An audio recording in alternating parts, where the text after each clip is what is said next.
Assalamu alaikum chers téléspectateurs ɓe on mimen darude fewndo hara meɗen hiwron fof mo be inde mum e yettore mum donc kono min neeɓi o wolirande noon e kono wonno ɗon hirde kadi publicité ji ɗin noon hande ɗo e Dakar Sénégal plus particulièrement e ginna en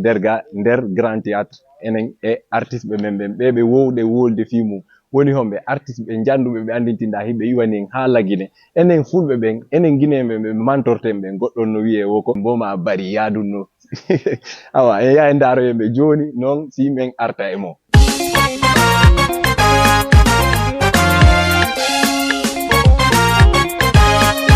Boma bari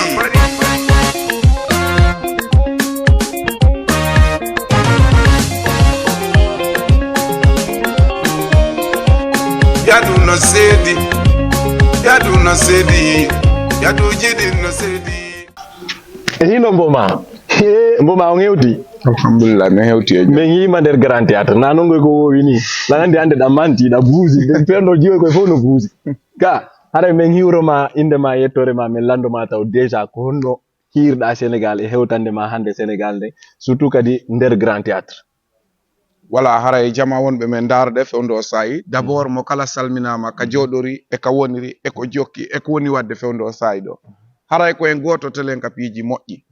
déjà Dakar no min ardi noon e ngal e arande nde min wowi arde nden wona gotum ɗum ɗon taw ko ɗon woni taw première chose on voilà deuxième chose haray na yi ma ya ma wo ɓayɓe wi koye Grand Théâtre tigui jouete ko ɗum simini il faut mi hewta Grand Théâtre hara ñande concert on hewtal taw fi yo mi confirmana jama on kadi bien sûr koye nder Grand Théâtre jouete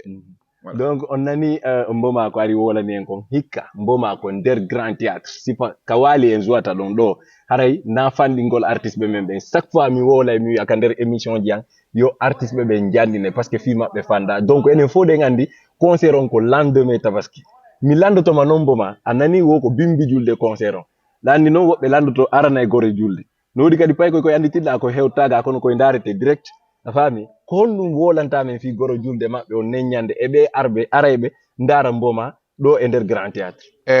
déjà min taw ɓerdande no waali hay heddori ɗo ni taw ɓerdande no waali par ce que ko rêve mo mi jogui ni rêve mo mi woni wadde rêve mo mi woni ɗaɓɓitude d'abord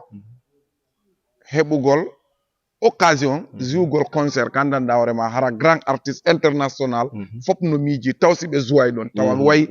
min kay mi darto ɗon mi représente lagine fo taw ɗum ɗon taw no wonani mi fierté taw voilà watti ɓawto ɗum ɗo wano ɓe heɓata tan argol gaɓen ɓe heɓata tan fayɓe ɓe heɓata tan argol yiya ko no feƴƴata ɗo ɓen yoɓe connecto nden ñande ɓe ndaara page mboma on walla ɓe ndaara Guiɗo Jama TV en direct ka télé kaɓe wontiri o ɓe hiya concert on haray ɓe ndardemo en live par ce que miɗo désidi Dakar piiji ndan andi ko mi arata kon Dakar fo mi addora slogan mi arno Dakar mi addori slogan mi waɗay ha yona ɓe niye o heɓata ɓuuri o slogan mi artoyi mi addori slogan a ƴettay elan ɓenni o heɓata ɓuuri o slogan mi artoyi minni jiidira bande yiɗa wirtere ka sular ala sutura ɓenni o heɓata ɓuuri on ɗo slogan away ngal mi ad hikka na slogan mo mi addorta on lamari ceinture wol ngol mi présentata ɗo population arayɓe ɓen ceinture momi présentata population arayɓe ɓen sur podium si ɓe hewti ɗo kadi yoɓe landitola honto ceinture mominni mi yaltinay on mi yaltinay ceinture wol hikka Facebook fop payle ɗen fop mo kala moƴƴinay sifa maggol min noon hara ko mi moƴƴini ngol de mi moƴƴinta ceinture wol ngol mi addorangol Grand Théâtre so mi ɓornike ngo ka yeeso jama o en tippike ɗo payle ɗen fof ɗe tawi slogan on bimbi nde ñande ɗani noon mboma min si mi nani ceinture wol andi an déjà min la mari probléme e sonji ma ɗin par ce que simi heɗitike ɗi ko wol e nde tum mi nanata a faami sago an noon haalaji ɗi goy ɗi wonu haalaji laaɓi no ɗon ala ka feƴƴa ɗon ñoƴƴe ngaw ñoƴƴuɗa ɗon ngol e nde ɗum ko haala ma no mais mi raɓɓindinante pot hara yewtere nde si waɗi pay kun heɗoto boko ba heɗoto ka raɓɓindingol ko kufunoge tiggare yadata may yeeso ko ɗum waɗi si min ni on na mboma tun arata angi kajjatu lelu ma kono sikkirɗa concert on face en face mboma kajjatu lelu ma kajjatu lelu ma yimay kono mboma kadi yimay bimbi julde yoɓe ar ɓe hiya kon no feƴƴata par ce que mboma e kajjatu lelu ma na concurrence dey mais mo kala no wonde musicien mu feere mo kala e golle mudde feere kanko si mo desidi ko fambe makko be burata weltade min miɗo desidi ko fambe hambe burata weltade